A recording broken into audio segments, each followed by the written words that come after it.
With 1,000 days to go, I'm very proud to say that we're on schedule. In terms of stadiums, we've launched two stadiums, Khalifa Stadium and Al Janoub Stadium last year. Qatar Foundation Stadium, or Education City Stadium, is completed. We're just waiting for the right time to launch it. We will have two more stadiums coming online by the end of this year. Al Stadium and Al Bayt Stadium, and by the end of 2021, early 2022, we'll have all 8 stadiums ready, with Lusail being the final one. In terms of overall infrastructure, so if we're looking, for example, at the metro system is operational. New lines are coming into play as we speak.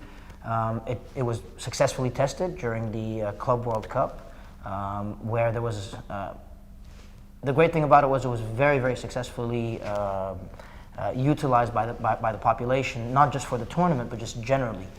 In terms of ICT infrastructure, we're practically, I believe, if I'm not mistaken, completed with the 5G coverage over most of the country. So simply put, in terms of tournament infrastructure, everything's coming into play, everything's coming according to schedule, and we've moved on to the operational side of things. So we're actually preparing our operational capabilities and improving our operational capabilities to host the World Cup in 2022.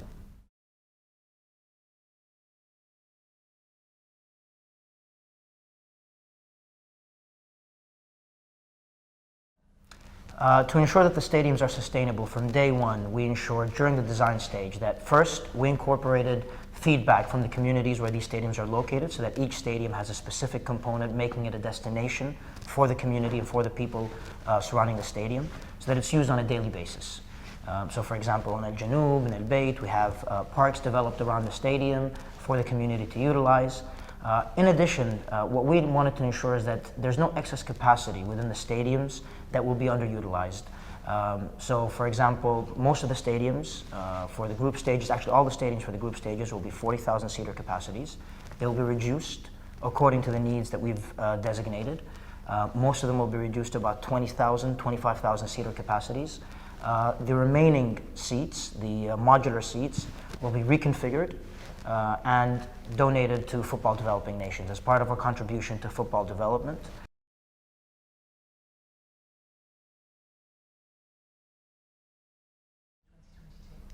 They were very, very important. Of course, throughout our preparation, since we won the right to host the World Cup, up until the Gulf Cup and the Club World Cup, a lot of our plans, a lot of our preparations were developing the infrastructure, putting in place operational plans, but they were all theoretical. We moved on towards testing every plan that we put on the ground through a very gradual phasing of these plans, testing different elements, testing different functions. So they're very, very important milestones for us. We've got the 2020 Club World Cup coming up the end of this year.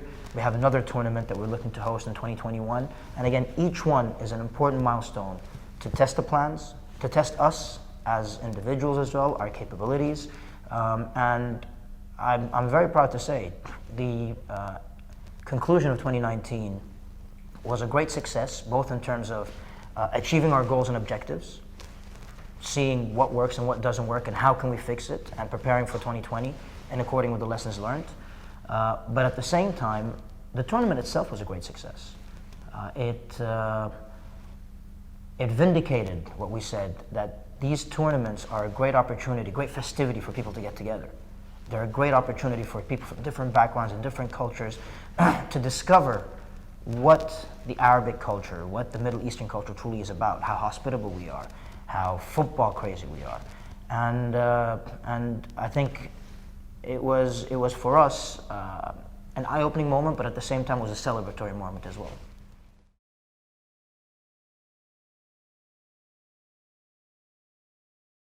I think the main lessons learned during the Gulf Cup and the Club World Cup would have been, first, the resilience of the transportation system, but at the same time, the need to put more pressure on the transportation system to see, can it withstand bigger crowds. Match scheduling, I think, is very important during the tournament, understanding how we would schedule matches between the different events or the different timings. In terms of security, I think the Club World Cup probably in 2020 was in 2019 was one of the first times where we had mass crowds from different walks of life, from different backgrounds, coming into the precincts and the stadiums and so on. And I think it was a very valuable lesson for our security team.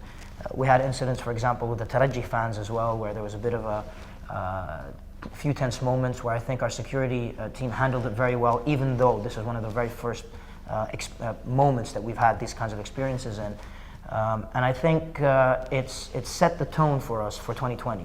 The areas that we need to sit down and develop, the areas that we need to sit down and practice on communicating with the fans, I think is vital. Explaining to them locations, areas, gateways, and listening to them as well, getting the feedback. So it's a two-way communication channel. I think that's essential.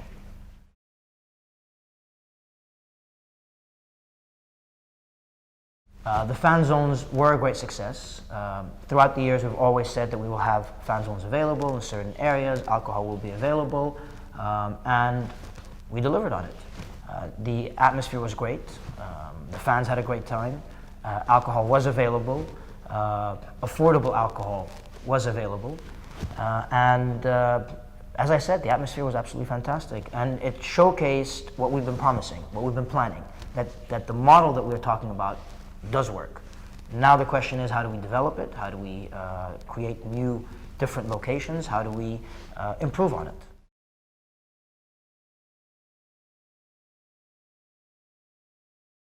It's absolutely vital. It's absolutely important. I don't think we would have been able to be where we are today if it was not for the hospitality and the generosity of previous tournament hosts that have welcomed our teams and have allowed us the opportunity to learn from them and apply the lessons learned into Qatar. Russia, the Euros in France, all these different events that we've learned from, the Champions League, the continuous generosity of UEFA and the Champions League hosts to allow us to attend these events showed that there is a huge amount of benefit that we can extract from them. And accordingly, definitely the Copa America, Tokyo, the Euros, all these are vital milestones for us to, again, learn, to extract that information from people, to build a network where we can rely on people and build upon their experiences as well, and we look forward to them.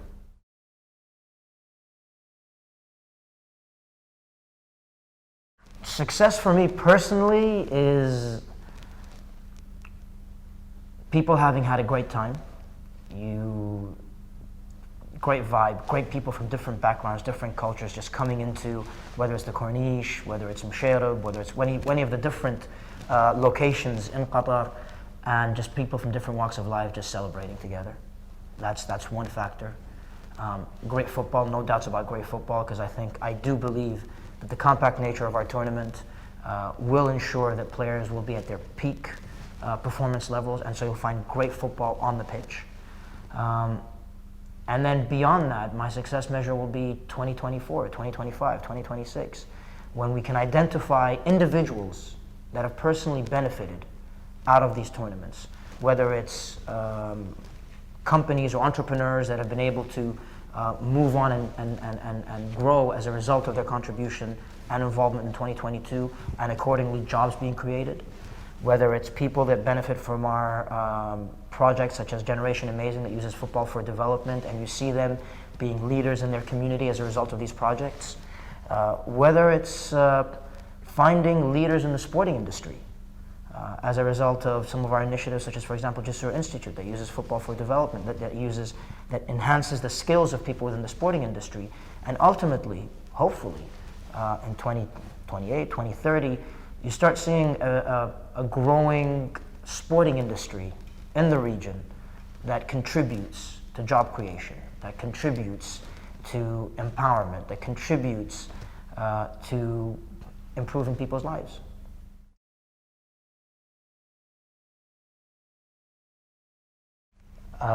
With 1,000 days to go, I mean, now that you just mentioned the numbers, 4,000 days, it makes you realize, wow, that is a long time. It's only 4,000 days. There's no doubts about it. There's absolute excitement. There's a lot of excitement, but there's also, obviously, there's the good kind of anxiety. burning in the belly. And sometimes that fire is always great because it warms you up, it energizes you, pushes you forward, and it's excitement.